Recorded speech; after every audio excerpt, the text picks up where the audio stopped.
Guys, sunod na natin yung munggo natin. Mainit pa kasi.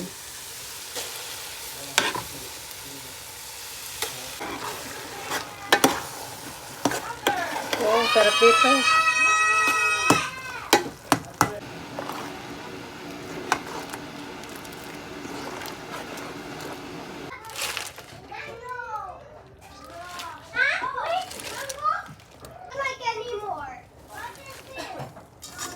Sarap nito guys.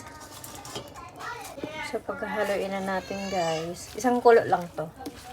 Katapos okay na ang lahat. Ayun, sarap na ito, promise. Mapapakain ka na naman. Impas na naman diet natin ito.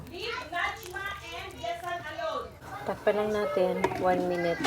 Kulo. Wow, ang sarap ng munggo. Shit. Pagkain ka na naman.